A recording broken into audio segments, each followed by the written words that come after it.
We had come to a remote village to see a master carpet weaver, a woman who has been blind since birth, who knows no colors, has never seen the sky, nor even knows what a smile or a rainbow looks like. She doesn't see image even in her dreams and has no concept of the world. Yet with this very darkness, she weaves carpets that are astonishing. Nahid is the Persian name for the plant Venus. همه کار دنیا چرا فرش بافی انتخاب کردی به این سختی؟ سال 93 به عنوان کارآفرین نمونه از طرف مؤسسه عصای سفید کشوری انتخاب شدن. سال 94 95 به عنوان کارآفرین برتر کشور معرفی شد. بله. چند درصد بینایی داری؟ 0.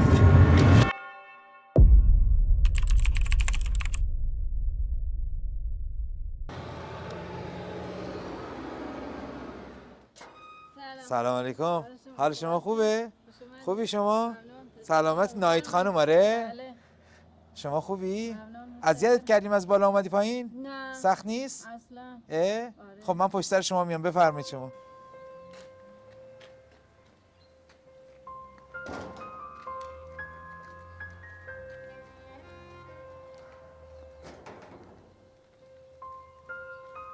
آها ناهید خودش راه رو پیدا میکنه.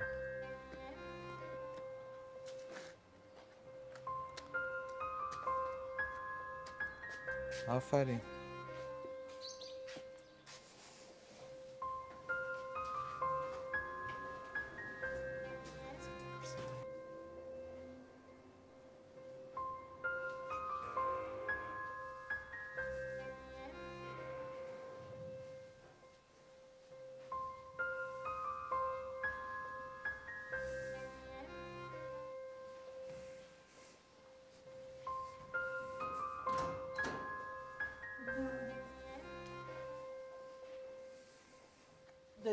الان داری چی میبافی؟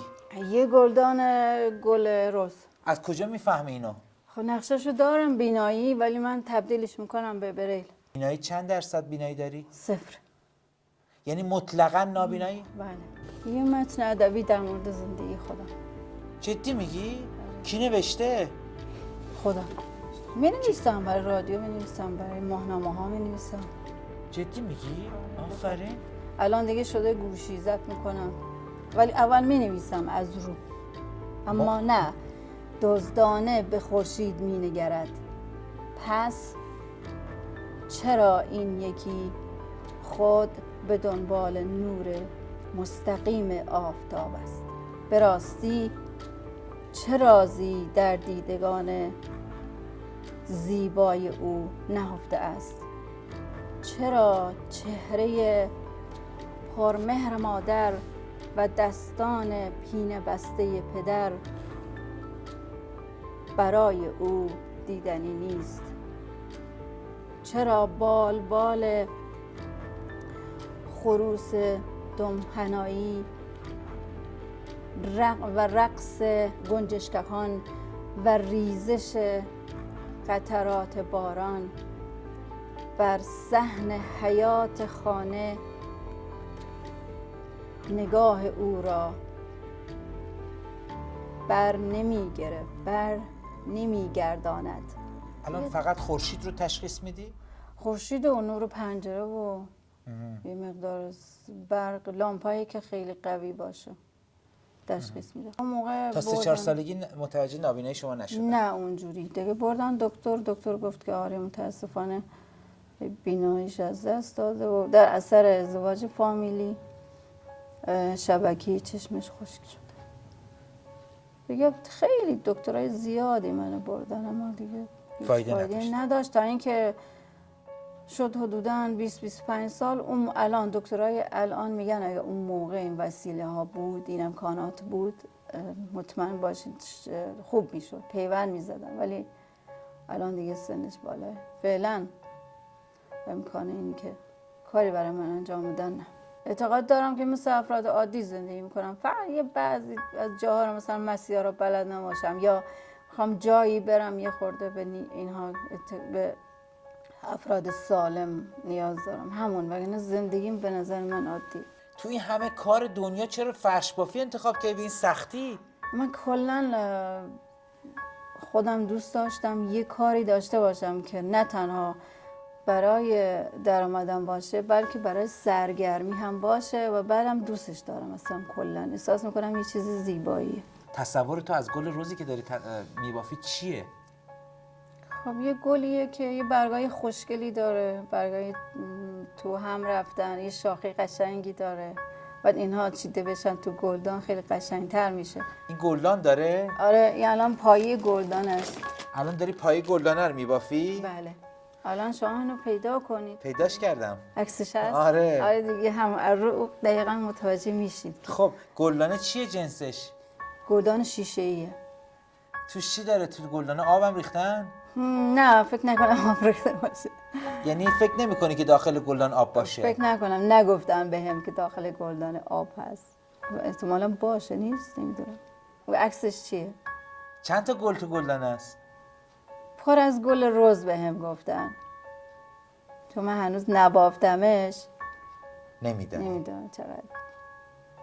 چند شاخه خیلی گل جالب. هست. بله تو گلدانه آب هست. هست؟ آره گل روزا قلمه خوردن و توی گلدانه است و خیلی هم اینا قشنگه. رو ریز به ریز برام توضیح ندادن. اینم شما بافتی؟ اینا رو خودم بافتم ولی مال 94. الان رنگاش خیلی یادم نیست. اگر ازم بپرسی واقعا یادم نیست چی. یکیش ونیکاده، اون بزرگه ونیکاده، اینم بسم الله الرحمن الرحیمه. الان اینو شما باز نکردین هنوز؟ نه دارم باز میکنم. این دیگه زیاد سخت است. آها 2 تاست. 2 تا شبیه همه مثل. آره 2 تا سال 94. آره این کار 94. خب چرا اینا رو بافتی؟ اینا بافتی بفروشی؟ خب من باید ببافم چون بیمه هستم، بیمه تامین اجتماعی. اینا رو باید ببافم که اونها ببینن. این برای که بیمه تو بدن؟ بله. اگه نبافی نمیدن بیمه دیگه؟ نه باید ببافم چون گفتم بیمه فرش بافی هم دیگه، از اون طریق منو بیمه کردم. اگه فرش بافی نکنی به خاطر نابینایی بیمه نمیشی؟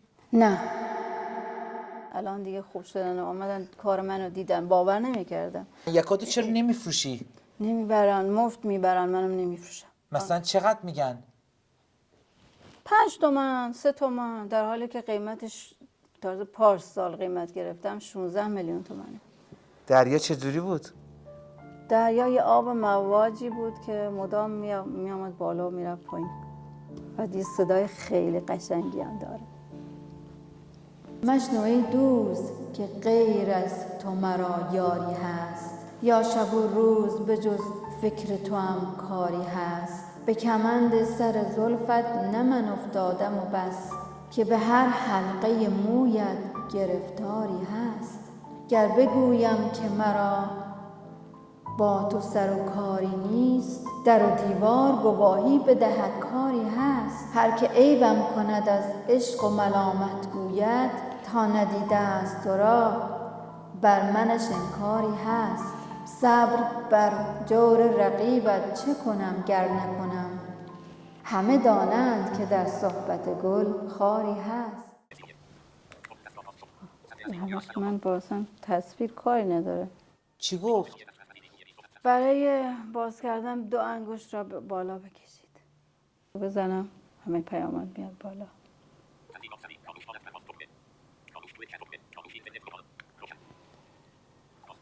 از کجا دکمه اینترنت فهمیدی کجاست؟ خب میگه خودش، میگه اینترنت خاموش. بعد این دورش رو تند کردم، فقط خودم متوجه میشم. چی میگه؟ اینا پیامای مختلفی که میاد بالا.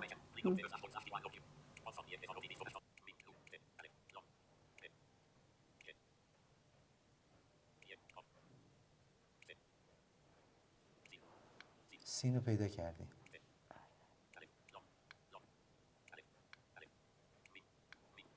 احسن. سلام. خودش هم میگه سلام. خیلی خوبه. پاک کردنم. گریه هم میکنی؟ بله. چرا با خنده میگی؟ آقا میشه آدم ها گریه نکنه؟ مثلا آخرین بار که گریه کردی مال چی بود؟ آخرین بار سر یه مسئله خیلی ناراحت شدم. خرج زندگی از کجا تامین میشه؟ خانواده و خودم هم یه درآمد ناچیزی دارم. تو چه حوزه‌ای؟ از چه حوزه‌ای هست؟ زعفران. حوزه زعفران درآمد داری؟ آره. چطوری؟ خب اینجا داریم دیگه، زعفران کاری داریم. تو چیکار میکنی در زعفران کاری؟ خب ایدهش کار خودم بود. اینا خانواده و اصلا کلا مردم روستا و کرمانشاه اصلا راضی نبودن اینجا زعفران کاشته بشه، میگفتن به عمل نمیاد. من دیگه از طریق جهاد کشاورزی و اینها متوجه شدیم که اینجا چون آب کمه، روز به روز آب کمتر میشه، زعفرانمون جواب داد. اینجا من از 3000 متر شروع کردم که الان خوشبختانه 6 سال 1 هکتار زیر کش داریم. 1 هکتار زعفران زیر کش داری؟ بله. خودت؟ بله. چطور؟ با کمک خانواده خوب خودم. Nahid is not just a weaver. She is a symbol of hope, humanity, and resilience. She is not the punishment for some sin or a sign of God's wrath. Rather, she is a reminder of the truth that life, even in its darkest form, is still worth fighting for and living. Raviu is a place that tells untold stories from around the world. Stay with us, like us, and hear the rest of the story. سال 79 مقام اول مسابقه نهج البلاغه را کسب نمودم. سال 82 در جشنواره عذرای سازمان جهاد کشاورزی مقام اول کشوری رو به دست آوردم. بله، فرشبافی. در فرشبافی مقام اول کشور رو به دست آوردی. بله. 4 فیلم مستند کیمیای عشق درباره یک روز از زندگی هم بود که در سال 95 ساخته و موفق به کسب مقام 90 به کسب مقام سوم در جشنواره بین‌المللی رشد شدم. بله. یه روز زندگی. بله. حالا طول کشید تا شد یه روز ولی خودی. از سال 91 تا کنون با شرکت در همایش ادبیات عاشورایی بخش دلنوشته‌ها در استان فارس طی 4 سال متوالی مقام نخست را کسب کردم. بله، امسال هم همینطور بود. این دیگه مال چند سال پیش نوشتم، با این هم اضافه کنیم. سال 92 در جشنواره خاطره‌نویسی بنیاد حفظ آثار ارشد دفاع مقدس در کرمانشاه مقام ویژه به خود اختصاص دادم. بله. سال 92 به عنوان چالشگر استثنایی برتر استان فارس شناخته شدم. 93 به عنوان کارآفرین نمونه از طرف مؤسسه عصای سفید کشوری انتخاب شدم. بله. سال 94 95 طی 2 سال متوالی از طریق انجمن نابینایان ایران به عنوان کارآفرین برتر کشور معرفی شدم. بله. معلولیت محدودیت نمی آورد ها؟ نه، نمی آورد. دنیا، زندگی، معنای زندگی چیه؟ نمیدونم، روش فکر نکردم چه بگم آخر. من دنیام به نظر خودم، دنیای منی که میبینم عادیه برای من، مثل افراد بینا. همین که شما ها میبینید منم دنیا رو همون جوری میبینم. همین که زندگی که خدا برای همه درست کرده برای منم همینطوریه. یه آسمان روشن و یه آب و هوای خوب و یه محیط آرام، یه زندگی آرام، یه خانواده آرام بهترین زندگیه برای من. شبا موقعی که میخوام استراحت کنم، همونی که احساس آرامش میکنم، واقعا لذت میبرم. اینو نه به خاطر این که شما پرسیدین و نه به خاطر این که تو حالا فیلم بگم یا گزارش، واقعا اغراق نیست. من واقعیت رو دارم میگم. یه اتاق خیلی کوچیکی دارم، باور کنید اونو به دنیا نمیدم. یه اتاق کوچیکی، یه دونه تلویزیون کوچیک، از اون تلویزیون قدیمی 14 اینچ، هم رادیو گوش میدم با اون، هم تلویزیون، واقعا هم تلفنم ثابت دارم کنارش. اون اتاق خیلی دوست دارم. حتما موقعی که برق قطع میشه اینا میگن خوش با حالت، اصلا هیچی متوجه نمیشی. میرم کارای اینا رو انجام میدم اونجایی که مثلا از کاری ازم بخوان، چیزی ازم بخوان، میرم بدو وسیله بخوان برام میارم بدون هیچ مشکلی، بدون توجه به اینکه برق هست یا نیست. اصلا برام مگه اینکه مثلا تو منزل اتاق باشم تلویزیونم قطع بشه متوجه میشم، وگرنه اصلا بیرون باشم میگم وای برق قطع شد. میبینید یا سر سفره‌ایم یا یه جایی نشستیم، اینها براشون سخته خیلی. مثلا میگن خوش با حالت. عطارکی بدت میاد؟ آره بدم میاد. الان یه چند روزی منزل دوستم بودم، اونجا کلا پنجره ها زیاد پنجره دارن. الان منزل ما طوریه که یه خورده تاریک شده، بدم میاد از اینجا. عجب. اون ساختمان ساختن یه کمی تاریک شده و از زلزله خیلی میترسم. واقعا زلزله خیلی ترسناک. چون نمیتونی فرار کنی؟ نه فرار کردنش هم نی، بس این که نکنه اتفاقی برای خانوادم بیفته من زنده بمونم، از اینش میترسم. برای خودم نمیترسم. خودت باید تلاش کنی یه لقمه نان به دست بیاری. هی تو عذاب بگیر، گریه کن، داد و بیداد کن، تو عمرت داری هدر میدی. نکن. خودت تلاش کن زندگی تو خوب درست کنی، خوب بسازیش. از اینکه اعصاب خودتو خورد کنی، غیر از اینکه عمرت میگذره هیچی به دست نمیاری، داری خودتو تخریب میکنی. اینکه نبینی هم حتی زندگی رو سخت نیست؟ نه دیگه، من برام مثلا کلا عادی شده، برام مهم نیست ببینم یا نبینم. اما خب بعضی موقعا میگم یه روزم بمیرم یه لحظه ببینم دنیا چطوریه. آرزو چیه؟ آرزو دارم یه خونه کوچیک داشته باشم، اینقدر اینجا محدود نشم. دوست دارم بیشتر طبیعت رو ببینم، گل و گیاه و اونایی که خودم دست میزنم ببینم دیدنش چطوریه. واقعا میرم گل و گیاه رو بیشتر میبینم. دوست دارم واقعا هم گلا رو ببینم این گلایی که من دست میزنم دیدنش چطوریه، با چشم دیدن چه تفاوتی داره نسبت به این که من دست میزنم. یه آسمان چطوریه، این آسمان میگن آسمان آبیه، واقعا رنگش مشخصه دیگه. دوست ندارم پدر مادرم رو ببینم تو این سن. الان آرامش دارم، یعنی همه میگن مادرت اینطوری شده شکسته شده، نمیخوام. ولی قبلا هرچی ازم میپرسیدن میگفتم چرا، دوست دارم اولین چیزی که ببینم چهره پدر مادرم. ولی الان نمیخوام، اصلا دوست ندارم دیگه. خورشید رو با چشم ببینم این خورشید نورانی شکلی هم داره آیا؟ خب چند تا دوست نزدیک داری؟ اسمشونو بگو. اولین دوستم که سیمینه که واقعا خیلی سنش از من کمتره، ولی از همون برنامه‌ای که اسمش تو نوشته دیدین، از همون موقع با هم دوست بودیم و تو تمام جریانات زندگی با هم بوده و الان هم هست، تو تلخی‌ها و شیرینی‌های زندگی.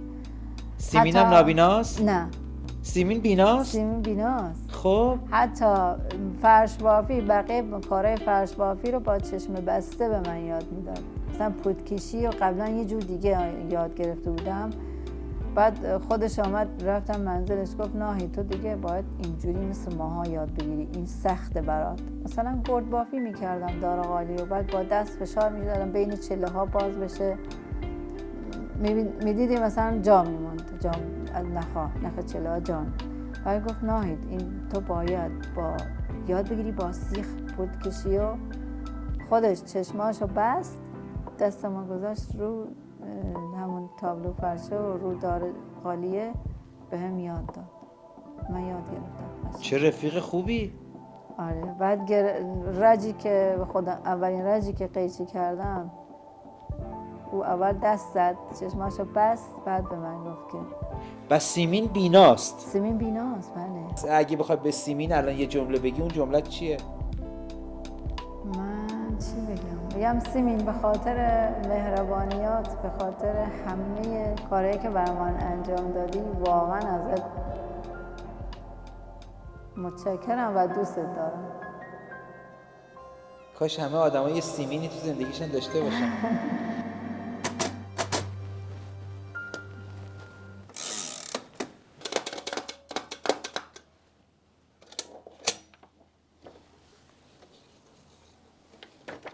راویو روایتگر داستان‌های شنیده نشده. اینجا با هم گریه می‌کنیم، می‌خندیم و شاید شفا پیدا کنیم. اینجا داستان ناهید نابینای قالیباف روایت می‌شود. نه من و نه ناهید هنوز باور نکرده ایم که او نابیناست. I am certain this story is an immense source of hope and inspiration for anyone who has the chance to see it. The cost of this achievement is 57 years of our protagonist Nahid turning a blind eye to the world. No matter who you send it to, let those who are waiting for a sign see it, a sign of hope. If you saw this story, write a sentence for Nahid. She converts all the message into braille and keeps them. She takes the time for every single person. Can we take a minute for her? At the very least, leave her a red heart so our earthly star can be reborn, and subscribe to Raw View so your support give us more energy.